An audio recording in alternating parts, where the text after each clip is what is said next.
கர்த்தருடைய பரிசுத்த நாமத்திற்கு மகிமை உண்டாவதாக. குடும்ப உறவுகள் அனைவருக்கும் வணக்கம். இந்த லெந்து காலத்தில் நமது பரிசுத்த தேவனுக்காக சில வார்த்தைகள் உங்ககிட்ட நான் பேசணும்னு முன் வந்திருக்கிறேன். புரியுது, ஏன்னா இவன் பேசுகிறானா அப்படின்ற மாதிரி சில பேர் பார்க்குறீங்க, இவெல்லாம் பேசுகிறானா அப்படின்ற மாதிரி சில பேர் பார்க்குறீங்க. What ever it is, that is totally fine for me. ஏனென்றால் நமது தேவன் ஒரு கழுதையை கூட பேச வைத்தவர். நமது இயேசு கிறிஸ்து கழுதையின் மேல் ஏறி பவனி வந்தவர். அந்த தேவனின் பார்வையில் நான் ஒரு கழுதையை விட விசேஷமானவன் என்ற நம்பிக்கையில் அவருக்காக பேச முன் வந்திருக்கிறேன். அதன் முதற்கட்டமாக எங்களது சபையில் நடைபெற்ற சர்வே ஆஃப் த பைபிள் பாடத்திட்டத்தை முழுமையாக முடித்து கடந்த வாரம் அதற்கான சான்றிதழை பெற்றுள்ளேன்.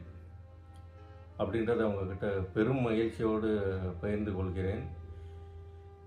மேலும் தேவன் எதிர்பார்க்கும் பரிசுத்த வாழ்க்கையில் அவருக்கு பிரியமான பிள்ளையாக வளரவும், இன்னும் பல பணிகளை அவருக்காக செய்யவும் பரிசுத்த ஆவியானவர் என்னை தொடர்ந்து வழி நடத்துவாராக. ஓகே, இன்னைக்கு நான் உங்ககிட்ட பேச நினைச்சிருக்க தலைப்பு என்னன்னா, ஆவிகளை பகுத்தறிந்து விசுவாசத்தில் வளருதல். நம்முடைய ஆவிக்குரிய வாழ்க்கையில ஒரு புறம் நம்மை வழிநடத்தும் தேவனும், மறுபுறம் நம்மை திசை திருப்ப முயலும் பிசாசும் இருக்கிறார்கள்.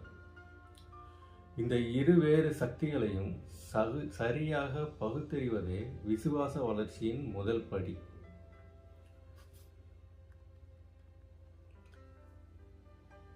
நமது தேவன் பரிசுத்தமானவர். அவர் எல்லாவற்றையும் படைத்தவர்.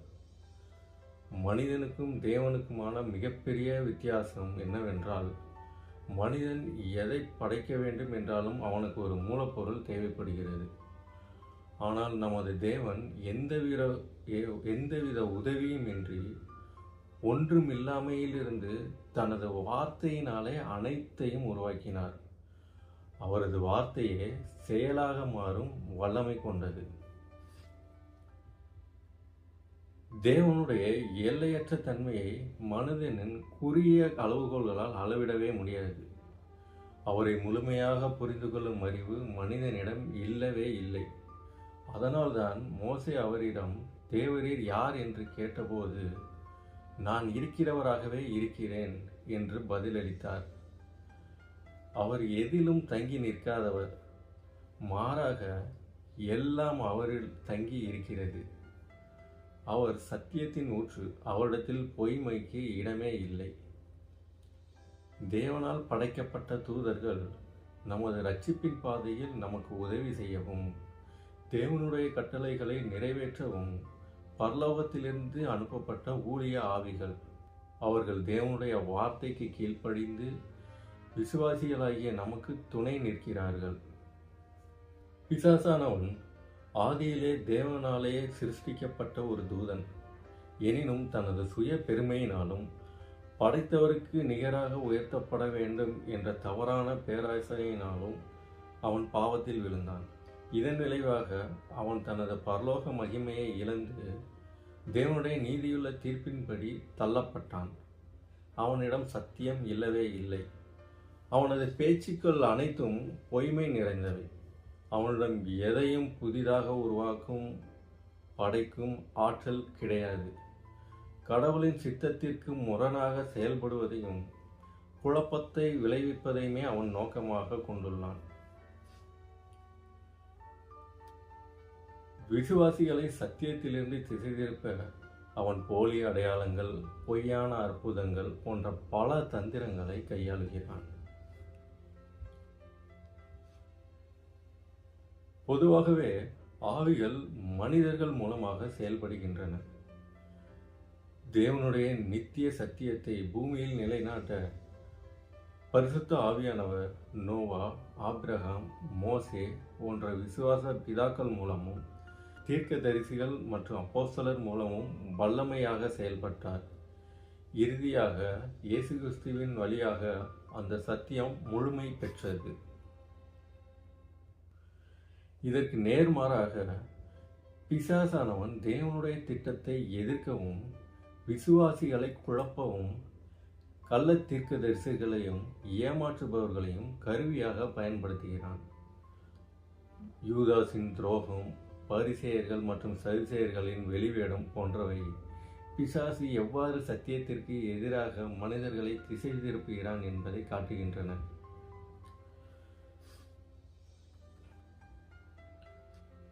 அப்பேற்பட்ட கள்ள தீர்க்கதரிசிகளின் வஞ்சக வலையில் விழுந்து விடாமல் ஏமாறாமல் இருக்க நாம் கேட்கும் போதனைகளை தீர்க்கமாக பரிசோதிப்பது அவசியம். ஒரு செய்தி கேட்கப்படும் போது அது தேவனுடைய மாறாத சத்தியத்துடன் ஒத்துப்போகிறதா என்பதையும், பேசுபவர் தனது சொந்த கற்பனைகளை திணிக்காமல் வேதாகமத்தின் அடிப்படை ஆதாரத்தோடு பேசுகிறாரா என்பதையும் ஆராய வேண்டும். பேச்சாளரின் போதனைகளை மட்டுமில்லாது அவருடைய தனிப்பட்ட நடத்தையையும் அந்த வார்த்தைகளால் உண்டாகும் கனிகளையும் உன்னிப்பாக கவனிக்க வேண்டும். இந்த இடத்துல கனிகள்னு சொல்கிறது ஆக்ஷன். அவங்க பேசுறதுனால நமக்கு உண்டாகிற ஒரு விளைவு. அவர்களின் வழிகாட்டுதல்கள் நமக்கு நித்திய ஜீவனுக்கு இட்டு செல்கிறதா அல்லது அழிவின் பாதைக்கு திருப்புகிறதா என்பதை நாம் ஒவ்வொருவரும் பகுத்தறிய வேண்டும். கடவுளின் நித்திய ஜீவனை அளிக்கும் வல்லமைக்கும் பிசாசின் அழிவுகரமான கிரியைகளுக்கும் இடையே ஒரு தெளிவான முரண்பாடு உள்ளது. பரிசுத்த ஆவியானவர் ஒரு விசுவாசியாகிய வாழ்வில் செயல்படும் போது ஆவியின் கனிகளாகிய அன்பு, மகிழ்ச்சி, சமாதானம், நீடிய பொறுமை, தயவு, நற்குணம், விசுவாசம், சாந்தம் மற்றும் சுய கட்டுப்பாடு போன்றவற்றை கொடுத்து பிறரை மன்னிக்கவும் ஆசீர்வதிக்கவும் தூண்டுகிறார். மாறாக பிசாசின் அசுத்த ஆவிகள் மனித இருதயத்தில் புகும்போது அவை வெறுப்பு, துன்புறுத்தல், வன்முறை, சபித்தல் போன்ற நச்சுத்தன்மை கொண்ட செயல்களையே விளைவிக்கின்றன.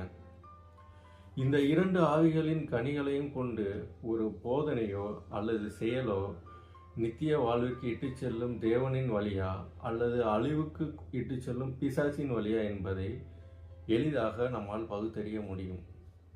உண்மையான போதகர்கள் தேவனுடைய தீர்க்க தரிசனங்களின் நிறைவேற்றத்தை சரியாக எடுத்துரைப்பார்கள். சத்திய வசனங்களை எவ்வித கலப்பும் இன்றி சரியாக நிலைநிறுத்துவார்கள். அவர்களின் போதனைகள் கேட்பவர்களின் வாழ்வில் பரிசுத்த ஆவியின் கனிகளை கொடுக்கும். இதற்கு நேர்மாறாக கள்ள போதகர்கள் தேவனுடைய வார்த்தைக்கு பதிலாக தங்களின் சொந்த கருத்துக்களையே முன்னிறுத்துவார்கள்.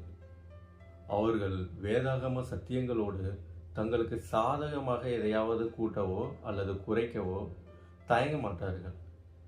மேலும் ஆழமான கீழ்ப்படிதல் இன்றி வெறும் நம்பிக்கை மட்டும் போதும் என்ற மேலோட்டமான போதனையை விதைப்பார்கள். இத்தகைய போதனைகள் விசுவாசிகளின் வாழ்வில் பிசாசின் அழிவுகரமான கனிகளையே அறுவடை செய்யும். நாம் கூட கடவுளின் திருவசனங்களை பகிர்ந்து கொள்ளும் போதும் அதை பயன்படுத்தும் போதும் அதன் மூலம் வெளிப்படும் விளைவுகள் எத்தகையவை என்பதை தீவிரமாக சோதித்து பார்ப்பது அவசியம். நம்முடைய வார்த்தைகள் மற்றவர்களுக்கு அன்பு, சமாதானம் மற்றும் மென்மையான குணத்தை உருவாக்கி ஆவியின் கனிகளாக வெளிப்படுகிறதா அல்லது அவை கசப்பு, பிரிவு, வெறுப்பு போன்ற பிசாசின் அழிவுகரமான கிரியைகளை விளைவிக்கிறதா என்பதை நாம் ஒவ்வொருவரும் உணர வேண்டும். வேத வசனங்களை சரியாக கையாளுவதென்பது வெறும் வாசிப்பதோடு நின்று விடாமல் அது பிறரை வாழ்விக்கும் ஆவிக்குரிய கனிகளை தருகிறதா என்பதை உறுதி செய்வதில் தான் இருக்கிறது. ஆகவே நாம் நமது அன்றாட செயல்பாடுகளில் பரிசுத்த ஆவியின் கனிகளை வெளிப்படுத்துவதே நமது விசுவாசத்தின் உண்மையான வளர்ச்சிக்கு சான்றாகும். எனவே தேவனுடைய சத்தியத்திற்கும் பிசாசின் வஞ்சக பொய்களுக்கும் இடையிலான வேறுபாட்டினை தெளிவாக உணர்ந்து விசுவாசத்தில் நாம் மேன்மேலும் வளர வேண்டும். நம்மை படைத்த யெகோவாவிற்கு மகிமை சேர்க்கும் வகையில் ஆவியின் கனிகளை தொடர்ந்து தருகின்ற அர்ப்பணிப்புள்ள வாழ்க்கையை நாம் வாழ்வோம். அல்லேலுயா.